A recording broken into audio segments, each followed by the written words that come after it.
بسم اللہ الرحمن الرحیم۔ شروع اللہ کا نام لے کر جو بڑا مہربان نہایت رحم والا ہے۔ طٰہٰ، اے نبی صلی اللہ علیہ وآلہ وسلم، ہم نے تم پر قرآن اس لیے نازل نہیں کیا کہ تم مشقت میں پڑ جاؤ، مگر ہر اس شخص کی نصیحت کے لیے نازل کیا ہے جو خوف رکھتا ہے۔ یہ اس ذات کا اتارا ہوا ہے جس نے زمین اور اونچے اونچے آسمان بنائے، یعنی رحمان، جو عرش پر جلوہ افروز ہوا۔ جو کچھ آسمانوں میں ہے اور جو کچھ زمین میں ہے اور جو کچھ ان دونوں کے بیچ میں ہے اور جو کچھ مٹی کے نیچے ہے، سب اسی کا ہے۔ اور اگر تم پکار کر بات کہو تو کیا ہے؟ وہ تو آہستہ کہی ہوئی اور نہایت پوشیدہ بات تک کو جانتا ہے۔ اللہ وہ معبود برحق ہے کہ اس کے سوا کوئی معبود نہیں ہے، اس کے سب نام اچھے ہیں۔ اور کیا تمہیں موسیٰ کے حال کی خبر ملی ہے؟ جب انہوں نے آگ دیکھی تو اپنے گھر والوں سے کہا کہ تم یہاں ٹھہرو، میں نے آگ دیکھی ہے، میں وہاں جاتا ہوں، شاید اس میں سے میں تمہارے پاس انگارہ لاؤں یا آگ کے مقام سے اپنا رستہ معلوم کر سکوں۔ پھر جب وہ وہاں پہنچے تو آواز آئی کہ اے موسیٰ، میں تو تمہارا پروردگار ہوں، تو اپنے جوتے اتار دو، تم یہاں پاک میدان یعنی طویٰ میں ہو، اور میں نے تم کو منتخب کر لیا ہے، تو جو حکم دیا جائے اسے سنو۔ بے شک میں ہی اللہ ہوں، میرے سوا کوئی معبود نہیں، تو میری عبادت کیا کرو اور میری یاد کے لیے نماز پڑھا کرو۔ قیامت یقیناً آنے والی ہے، میں چاہتا ہوں کہ اس کے وقت کو پوشیدہ رکھوں تاکہ ہر شخص جو کوشش کرے اس کا بدلہ پائے۔ تو جو شخص اس پر ایمان نہیں رکھتا اور اپنی خواہش کے پیچھے چلتا ہے، کہیں تم کو اس کے یقین سے روک نہ دے، تو اس صورت میں تم ہلاک ہو جاؤ۔ اور اے موسیٰ، یہ تمہارے داہنے ہاتھ میں کیا ہے؟ انہوں نے کہا، یہ میری لاٹھی ہے، اس پر میں ٹیک لگاتا ہوں اور اس سے اپنی بکریوں کے لیے پتے جھاڑتا ہوں، اور اس میں میرے اور بھی کئی فائدے ہیں۔ فرمایا کہ موسیٰ اسے زمین پر ڈال دو، تو انہوں نے اس کو ڈال دیا اور وہ یکا یک سانپ بن کر دوڑنے لگا۔ فرمایا کہ اسے پکڑ لو اور ڈرنا مت، ہم اس کو ابھی اس کی پہلی حالت پر لوٹا دیں گے، اور اپنا ہاتھ اپنی بغل میں دبا لو کہ وہ کسی عیب و بیماری کے بغیر سفید چمکتا دمکتا نکلے گا۔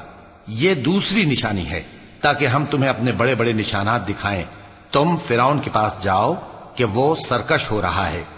کہا، اے میرے پروردگار، اس کام کے لیے میرا سینہ کھول دے اور میرا کام آسان کر دے، اور میری زبان کی گرہ کھول دے تاکہ وہ میری بات سمجھ لیں، اور میرے گھر والوں میں سے ایک کو میرا وزیر یعنی مددگار مقرر فرما، یعنی میرے بھائی ہارون کو۔ اس سے میری کمر کو مضبوط کر اور اسے میرے کام میں شریک کر، تاکہ ہم تیری بہت سی تسبیح کریں اور تجھے کثرت سے یاد کریں، تو ہم کو ہر حال میں دیکھ رہا ہے۔ فرمایا، موسیٰ، تمہاری دعا قبول کی گئی، اور ہم نے تم پر ایک بار اور بھی احسان کیا تھا جب ہم نے تمہاری والدہ کو الہام کیا تھا جو تمہیں بتایا جاتا ہے۔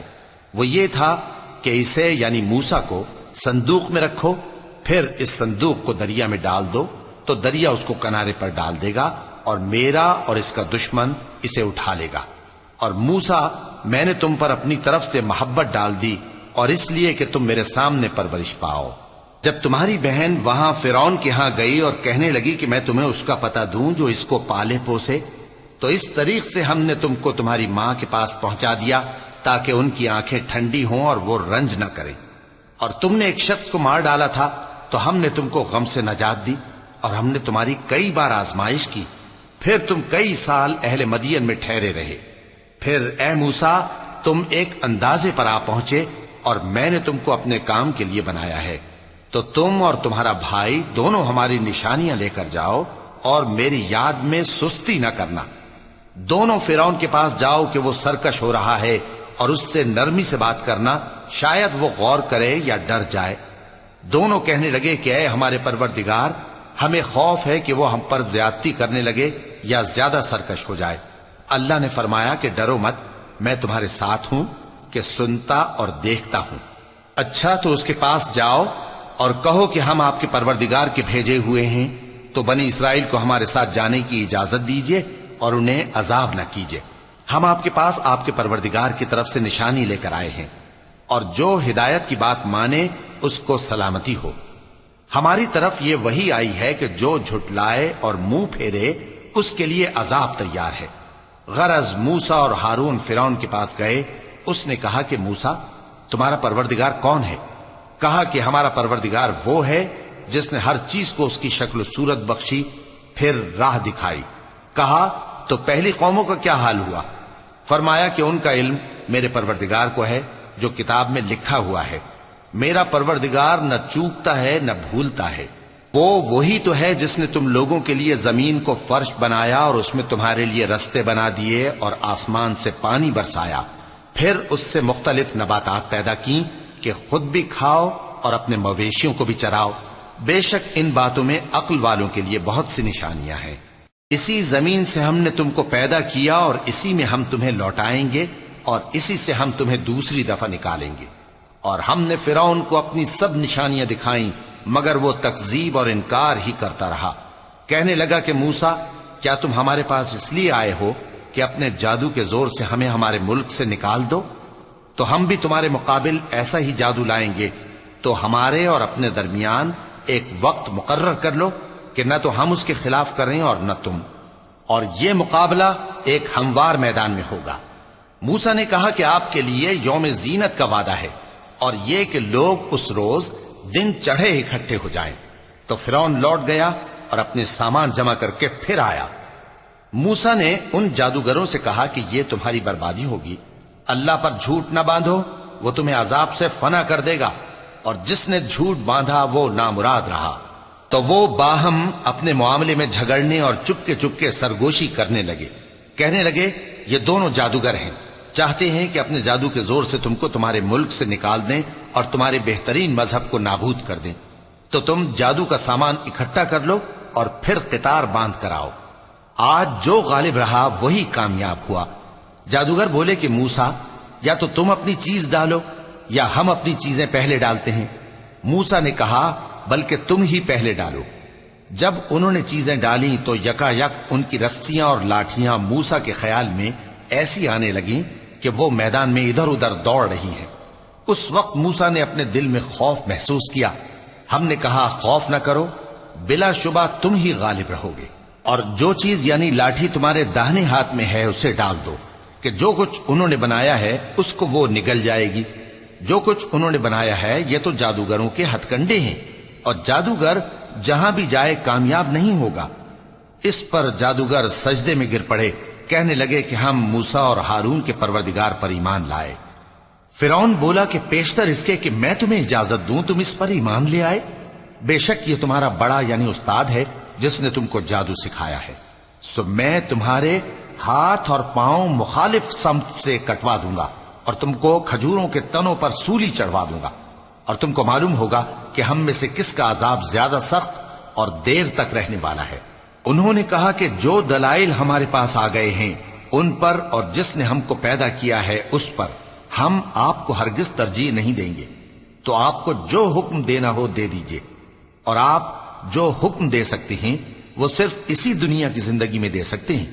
ہم تو اپنے پروردگار پر ایمان لے آئے تاکہ وہ ہمارے گناہوں کو معاف کرے اور اسے بھی جو آپ نے ہم سے زبردستی جادو کرایا.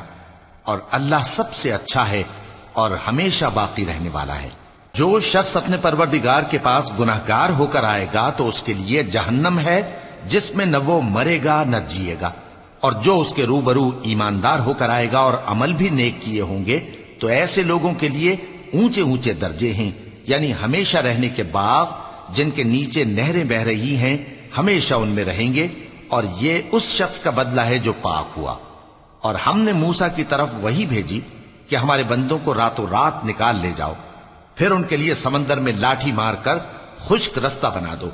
پھر تم کو نہ فرعون کے آ پکڑنے کا خوف ہوگا اور نہ غرق ہونے کا ڈر. پھر فرعون نے اپنے لشکروں کے ساتھ ان کا تعاقب کیا تو سمندر کی موجوں نے ان پر چڑھ کر انہیں ڈھانک لیا یعنی ڈبو دیا. اور فرعون نے اپنی قوم کو گمراہ کر دیا اور سیدھے رستے پر نہ ڈالا. اے آل یعقوب، ہم نے تم کو تمہارے دشمن سے نجات دی اور تورات دینے کے لیے تم سے کوہ طور کی داہنی جانب مقرر کی اور تم پر من اور سلوہ نازل کیا، اور حکم دیا کہ جو پاکیزہ چیزیں ہم نے تم کو دی ہیں ان کو کھاؤ اور اس میں حد سے نہ نکلنا، ورنہ تم پر میرا غضب نازل ہوگا، اور جس پر میرا غضب نازل ہوا وہ ہلاک ہو گیا. اور جو توبہ کرے اور ایمان لائے اور عمل نیک کرے پھر سیدھے رستے چلے اس کو میں بخش دینے والا ہوں۔ اور اے موسیٰ، تم نے اپنی قوم سے آگے چلے آنے میں کیوں جلدی کی؟ کہا وہ میرے پیچھے آ رہے ہیں۔ اور اے میرے پروردگار، میں نے تیری طرف آنے کی جلدی اس لیے کی کہ تو خوش ہو جائے۔ فرمایا کہ ہم نے تمہاری قوم کو تمہارے بعد آزمائش میں ڈال دیا ہے، اور سامری نے ان کو بہکا دیا ہے۔ اور موسیٰ غصے اور غم کی حالت میں اپنی قوم کے پاس واپس آئے اور کہنے لگے کہ اے قوم، کیا تمہارے پروردگار نے تم سے اچھا وعدہ نہیں کیا تھا؟ کیا میری جدائی کی مدت تمہیں لمبی معلوم ہوئی، یا تم نے یہ چاہا کہ تم پر تمہارے پروردگار کی طرف سے غضب نازل ہو، اور اس لیے تم نے مجھ سے جو وعدہ کیا تھا اس کے خلاف کیا؟ وہ کہنے لگے کہ ہم نے اپنے اختیار سے آپ سے وعدہ خلافی نہیں کی، لیکن ہم ان لوگوں کے زیوروں کا بوجھ اٹھائے ہوئے تھے، پھر ہم نے اس کو آگ میں ڈال دیا، اور اسی طرح سامری نے ڈال دیا۔ تو اس نے ان کے لیے ایک بچڑا بنا دیا، یعنی ایک بے جان جسم جس میں گائے کی سی آواز تھی۔ تو لوگ کہنے لگے کہ یہی تمہارا معبود ہے اور یہی موسیٰ کا معبود ہے، مگر وہ بھول گئے ہیں۔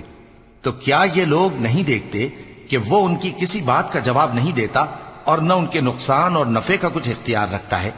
اور ہارون نے ان سے پہلے ہی کہہ دیا تھا کہ لوگوں، اس کے ذریعے تمہیں فتنے میں ڈال دیا گیا ہے، اور تمہارا پروردگار تو رحمان ہی ہے، تو میری پیروی کرو اور میرا کہا مانو۔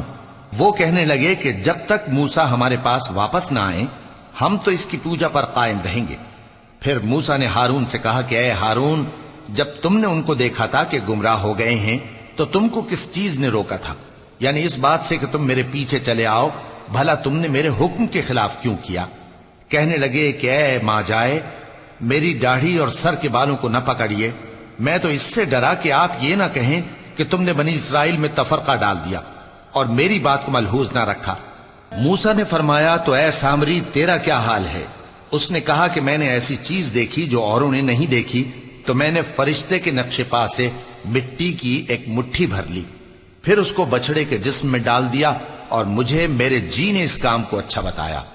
موسیٰ نے کہا جا، تجھ کو دنیا کی زندگی میں یہ سزا ہے کہ کہتا رہے کہ مجھ کو ہاتھ نہ لگانا، اور تیرے لیے ایک اور وعدہ ہے، یعنی عذاب کا جو تجھ سے ٹل نہ سکے گا، اور جس معبود کی پوجا پر تو جمع ہوا تھا اس کو دیکھ، ہم اسے جلا دیں گے، پھر اس کی راکھ کو اڑا کر دریا میں بکھیر دیں گے۔ تمہارا معبود تو اللہ ہی ہے، جس کے سوا کوئی معبود نہیں، اس کا علم ہر چیز پر محیط ہے۔ اس طرح ہم تم سے وہ حالات بیان کرتے ہیں جو گزر چکے ہیں، اور ہم نے تمہیں اپنے پاس سے نصیحت کی کتاب عطا فرمائی ہے۔ جو شخص اس سے منہ پھیرے گا وہ قیامت کے دن گناہ کا بوجھ اٹھائے گا۔ ایسے لوگ ہمیشہ اس عذاب میں مبتلا رہیں گے، اور یہ بوجھ قیامت کے روز ان کے لیے برا ہوگا، جس روز سور پھونکا جائے گا، اور ہم گناہگاروں کو یوں اکٹھا کریں گے کہ ان کی آنکھیں نیلی نیلی ہوں گی۔ تو وہ آپس میں آہستہ آہستہ کہیں گے کہ تم دنیا میں صرف 10 ہی دن رہے ہو، جو باتیں یہ کریں گے ہم خوب جانتے ہیں۔ اس وقت ان میں سب سے اچھی راہ والا یعنی عاقل و ہوش مند کہے گا کہ نہیں، بلکہ صرف ایک ہی روز ٹھہرے ہو۔ اور اے نبی صلی اللہ علیہ وآلہ وسلم، لوگ تم سے پہاڑوں کے بارے میں دریافت کرتے ہیں، کہہ دو کہ میرا رب ان کو راکھ بنا کر بکھیر دے گا، پھر زمین کو ہموار میدان کر چھوڑے گا جس میں تم کوئی نشیب و فراز نہ دیکھو گے۔ اس روز لوگ پکارنے والے کے پیچھے چلیں گے اور اس کی پیروی سے انحراف نہ کر سکیں گے، اور رحمان کے سامنے آوازیں پست ہو جائیں گی، تو تم ایک ہلکی آواز کے سوا کوئی آواز نہ سنو گے۔ اس روز کسی کی سفارش کچھ فائدہ نہ دے گی مگر اس شخص کی جسے رحمان اجازت دے اور اس کی بات کو پسند فرمائے۔ جو کچھ ان کے آگے ہے اور جو کچھ ان کے پیچھے ہے وہ اس کو جانتا ہے، اور وہ اپنے علم سے اللہ کے علم کا احاطہ نہیں کر سکتی۔ اور اس زندہ و قائم کے روبرو منہ لٹک جائیں گے، اور جس نے ظلم کا بوجھ اٹھایا وہ نامراد رہا، اور جو نیک کام کرے گا اور مومن بھی ہوگا تو اس کو نہ ظلم کا خوف ہوگا اور نہ نقصان کا۔ اور ہم نے اس کو اسی طرح کا قرآن عربی نازل کیا ہے، اور اس میں طرح طرح کے ڈراوے بیان کر دیے ہیں تاکہ لوگ پرہیزگار بنیں یا اللہ ان کے لیے نصیحت پیدا کر دے۔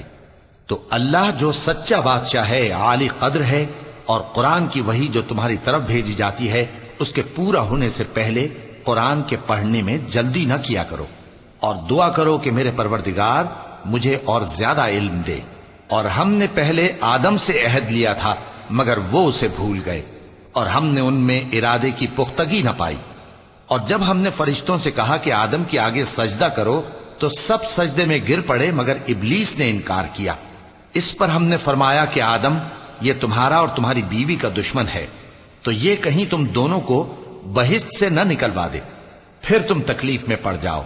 یہاں تم کو یہ آسائش ہے کہ نہ بھوکے رہو نہ ننگے، اور یہ کہ نہ پیاسے رہو اور نہ دھوپ کھاؤ۔ پھر شیطان نے ان کے دل میں وسوسہ ڈالا اور کہا کہ آدم، بھلا میں تم کو ایسا درخت بتاؤں جو ہمیشہ کی زندگی کا باعث ہو اور ایسی بادشاہت کہ کبھی زائل نہ ہو؟ سو دونوں نے اس درخت کا پھل کھا لیا تو ان پر ان کی شرمگاہیں ظاہر ہو گئیں، اور وہ اپنے اوپر بہشت کے پتے چپکانے لگے۔ اور آدم نے اپنے پروردگار کے حکم کے خلاف کیا تو وہ اپنے مقصد سے بے راہ ہو گئے۔ پھر ان کے پروردگار نے ان کو نوازا تو ان پر مہربانی سے توجہ فرمائی اور سیدھی راہ بتائی۔ فرمایا کہ تم دونوں یہاں سے نیچے اتر جاؤ، تم میں بعض کے دشمن ہوں گے، پھر اگر میری طرف سے تمہارے پاس ہدایت آئے تو جو شخص میری ہدایت کی پیروی کرے گا وہ نہ گمراہ ہوگا اور نہ تکلیف میں پڑے گا، اور جو میری نصیحت سے منہ پھیرے گا اس کی زندگی تنگ ہو جائے گی، اور قیامت کو ہم اسے اندھا کر کے اٹھائیں گے۔ وہ کہے گا کہ میرے پروردگار، تو نے مجھے اندھا کر کے کیوں اٹھایا؟ میں تو دیکھتا بھالتا تھا۔ اللہ فرمائے گا کہ ایسا ہی چاہیے تھا، تیرے پاس ہماری آیتیں آئیں تو تو نے ان کو بھلا دیا، اسی طرح آج ہم تجھ کو بھلا دیں گے۔ اور جو شخص حد سے نکل جائے اور اپنے پروردگار کی آیتوں پر ایمان نہ لائے، ہم اس کو ایسا ہی بدلہ دیتے ہیں، اور آخرت کا عذاب بہت سخت اور ہمیشہ باقی رہنے والا ہے۔ تو کیا یہ بات ان لوگوں کے لیے موجب ہدایت نہ ہوئی کہ ہم ان سے پہلے بہت سے فرقوں کو ہلاک کر چکے ہیں جن کے رہنے کے مقامات میں یہ چلتے پھرتے ہیں؟ عقل والوں کے لیے اس میں بہت سی نشانیاں ہیں۔ اور اگر ایک بات تمہارے پروردگار کی طرف سے پہلے صادر اور جزائے اعمال کے لیے ایک میعاد مقرر نہ ہو چکی ہوتی تو نزول عذاب لازم ہو جاتا۔ پس جو کچھ یہ بکواس کرتے ہیں اس پر صبر کرو، اور سورج کے نکلنے سے پہلے اور اس کے غروب ہونے سے پہلے اپنے پروردگار کی تسبیح و تحمید کیا کرو، اور رات کی کچھ گھڑیوں میں بھی اس کی تسبیح کیا کرو، اور دن کے مختلف اوقات یعنی دوپہر کے وقت بھی، تاکہ تم خوش ہو جاؤ۔ اور کئی طرح کے لوگوں کو جو ہم نے دنیا کی زندگی میں آرائش کی چیزوں سے نوازا ہے تاکہ ان کی آزمائش کریں، ان پر نگاہ نہ کرنا، اور تمہارے پروردگار کی عطا فرمائی ہوئی روزی بہت بہتر اور باقی رہنے والی ہے۔ اور اپنے گھر والوں کو نماز کا حکم کرو اور اس پر قائم رہو۔ ہم تم سے روزی کے خواستگار نہیں بلکہ تمہیں ہم روزی دیتے ہیں، اور نیک انجام اہل تقوی کا ہے۔ اور کہتے ہیں کہ یہ پیغمبر اپنے پروردگار کی طرف سے ہمارے پاس کوئی نشانی کیوں نہیں لائے؟ کیا ان کے پاس پہلی کتابوں کی نشانی نہیں آئی؟ اور اگر ہم ان کو پیغمبر کے بھیجنے سے پیشتر کسی عذاب سے ہلاک کر دیتے تو یہ کہتے کہ اے ہمارے پروردگار، تو نے ہماری طرف کوئی پیغمبر کیوں نہ بھیجا کہ ہم ذلیل اور رسوا ہونے سے پہلے تیرے احکام کی پیروی کرتے۔ کہہ دو کہ سب نتائج اعمال کے منتظر ہیں، سو تم بھی منتظر رہو، ان قریب تم کو معلوم ہو جائے گا کہ دین کے سیدھے رستے پر چلنے والے کون ہیں اور جنت کی طرف راہ پانے والے کون ہیں، ہم یا تم ہے۔ صدق اللہ العظیم۔